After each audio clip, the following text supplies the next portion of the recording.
Thank you for having me. We can hug from the inside out. Okay. Yeah. Okay. Vibrationally. Okay. My question is soulmate versus twin flame and how the differences between that. Like when you have synchronicities with someone intensely, what does that mean? Well, people want to romanticize alignment. And that really is what it is. In other words, you all come in clusters. Your relationship to your own family is a very strong vibrational connection. And so what you're really describing is when you feel a connection to someone, what's happened is you've just met them on a vibrational wavelength. And you can meet on any vibrational wavelength and it can feel like a strong connection. Sometimes you can meet somebody who's just willing to complain with you about the same things you're complaining about, and they feel like your long lost soulmate, because they'll stand by you, they'll be with you, they'll support you and defend you, you see. And so the best way to know that you've connected with someone who is really your non-physical counterpart is for you to hang around in that high good feeling vibration for plenty of time, so that you can tell when you've taken a dip. Because until you know whether or not you've taken a dip, you won't know how to recognize someone else. Because as we were saying earlier, when you connect with something, there is momentum even in the connection. When you're offering a vibration and someone else who's offering the same vibration is brought together by law of attraction, there is always a spark that feels like interest, you see. And so that's why you're wanting to differentiate between twin flame and soulmate. And to all of those things, we want to say all of you are soulmates to every one of you. In other words, that's the way you feel from your non-physical energy vantage point. Every single one of you has the potential of enormous harmony with every other being who is present in this time-space reality. But of course, as you've lived life, you've put into your vortex other preferences besides just being energetically aligned. You want some of your physical awareness is to be the same. There are many things that life has caused you to want, and you have the potential of satisfying every one of them, you see. And so we would spend no time looking around a crowd and trying to acknowledge which ones are soulmates and which ones aren't, because the only thing that matters is, are you a mate to your own soul in this moment? Are you a vibrational mate? Are you vibrational in alignment with your own soul? And if the answer to that is yes, then you'll be able to find those who are a vibrational match to theirs. And two who come together, who are each individually in vibrational alignment with who they are, is what we consider to be the greatest harmony. Not sameness, not same attitude about all same things, but same vibrational harmonics, which makes for the best kind of relationship. Enough difference in interest, but the ability to be in alignment so that you can extract the best from each other at all times. Yes. And then I just have one question about being in the vortex and staying in the vortex. Like, what are, I don't know, Well, as our explanation to all of you has evolved over time, the reason that we began talking about the existence of the vortex is because we wanted you to find a way of accepting the progress of your creation before you could see the physical evidence of it. A woman the other day was talking about how she wanted $100,000 so she could travel. And we wanted her to understand that there was so much more that had gone into all of that long before the money would show up. So by the time an idea of something that you want is realized by you, there's so much momentum that it's like a sure thing that once you realize you want it, that it's going to come about. So much has already happened before, but most people don't realize that. They think a desire that hasn't manifested is far, far, far away. But a desire that hasn't manifested has all of this momentum of this vortex. And so over time, our explanation to you has evolved too, because we were saying, get into the vortex, get into the vortex, get into the vortex. And now we think that it is easier for you to understand. And we also said, sometimes you're in and sometimes you're out and sometimes you're in. It's not like a college degree where once you get your diploma, it's yours forevermore. It's a vibrational equivalency test. You're in alignment or you're not. But we have found that it is more effective to say to you, so here's this vortex. What's your relationship with it?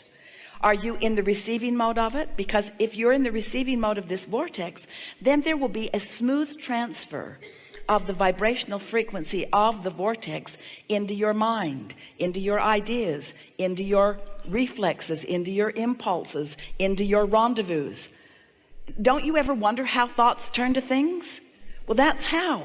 These thoughts gather a lot of momentum, but if you haven't gathered the momentum that your creations have gathered, then you're not going to be in the receiving mode, and you're not going to match up with them, and you're going to keep yearning for them and hoping for them, but you're not going to be believing them and knowing them, you see. So the way you maintain a better relationship with your vortex, we like that way of saying it better. The way you maintain a better relationship with your vortex is by caring about how you feel. And when you touch the hot stove, acknowledge that it's hot and try to find a thought of relief. In our analogy, the way you take your hand from the stove is by saying something to yourself that makes it less painful. Be aware of what I'm thinking. Be aware of what you're thinking and try to find a thought that soothes you in some way. And usually that means find a more general thought. You're usually too specific. You're usually more specific than you are ready to be. So if you step into a more general place and you just continue to practice it. It's a lot for us to ask of you to want to feel good, but that is the homework. You have to want to feel good. You have to want to feel good enough that you're willing to acknowledge when you don't and try to find a thought that feels a little better. And the best plan, or the best process, is to, when you first wake up, acknowledge that you do feel good, unless you do that thing you do that causes it to diminish. Because in the same way that this stove is hot and we want you to try to find a less hot thought, when you wake up you feel here, and we want you to try to maintain that thought rather than being willing to dip down into the thoughts that don't feel so good. Because there's a tendency to wake up. Esther, once we began talking about when you sleep, your momentum subsides. And so when you wake up, it's a whole new beginning. And you have the potential of supporting or maintaining that higher emotion or that higher vibration when you first wake up than at any other time during the day. And so Esther would wake up and she would say, oh, I'm awake, it's a new day. And for a few days, she felt a sort of tension to maintain that. Like, don't think, don't think, don't think, don't think, don't think, don't think, don't think, or don't remember, but just the awareness that it is a new day. And so Esther has learned, if she'll get right into it, the sooner she turns music on in the house, the better the day goes. The sooner she brushes her teeth, the better the day goes. There are just some things that once you do it, you just naturally feel better. So just keep doing the things that feel better, thinking the thoughts that feel better, remembering the things that feel good. In other words, just tend to your vibration, care about feeling good. And before you know it, you'll be so accustomed to this high-flying vibration that when you're not there, the slightest thought will feel like Chainsaw Massacre on your hand. The slightest negative dip will just feel terrible. You'll just get so you cannot cope in those negative emotions at all. Just having a negative thought about someone's like machine gunning them down. Perhaps you should have been warned on the disclaimer that you signed coming in, that you can't go back from this. Once you know this, you can't go back. That once you sit in a room like this and your vibration rises to the degree that your inner being is pulsating, you'll never be happy again unless you're there. Sorry, there was no warning about that. You can't go back. And so that's what makes us never worry about you. We know that once you taste it, you'll crave it, because that's where your inner being is, and that's who you are, and that's what you want. And who wouldn't choose clarity over confusion? Who wouldn't choose happiness over sadness, or sureness over uncertainty, or thrill over depression? In other words, of course it's what you want, you see. So you just take it a little bit at a time, stand next to the horse for a while, let it breathe its happiness in your direction. Lean on it if it'll let you. Then climb on. My other question is, you channel source. Do we all have the ability to do that? And without exception. How do we access that? Well, think about everything that we've been saying here today. So we're broadcasting, yes? So Esther, through meditation, she didn't know what she was doing. She didn't know she was getting herself into this, or she probably would have said no. She didn't want to be this weird for this long. But through meditation, she allowed her vibration to rise. And then one day, she could hear us. And it's the same with all of you. In other words, isn't the receptive mode just that? When you release enough resistance that you're on the frequency of what's being broadcast, then aren't you going to hear it? Without exception. No exception. Esther's not special in that regard. She just released resistance. She didn't start out with much. She was living happily ever after, newly in a relationship, living happily ever after, happier than she'd ever been in her life. and then sat to meditate, right there, boom, there we were. Is it like voices, or is it like something that like synchronicities in the world? Every experience is different. Okay. For Esther, it's a thought so strong in her mind she cannot deny it. And not even a thought that she thought, a thought that's just there. A thought that's just there that needs to be said. We aren't whispering words in her ear. That's so slow. Yeah. Okay, Good? thank you. Yeah. Yes.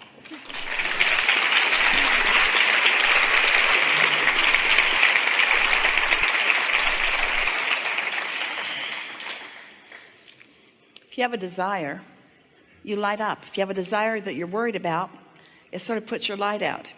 Here you go. Sometimes you have a strong desire and some resistance too, but your desire is so strong, we see it anyway.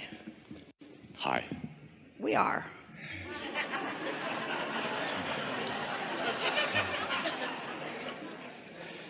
I don't know that I have any problems today.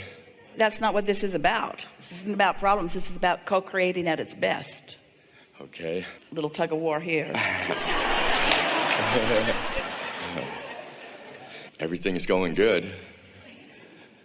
As it should. This is even better. Because things are always working out for you. Yes, they are. Yeah. Yeah. So in this moment in time, this powerful now, this juncture where you meet you, and of course you meet you all the time, but here in this environment, you're meeting you in a stronger way. So what is it that you want to proclaim? What impulse is flowing through you? Everything seems to work out for me.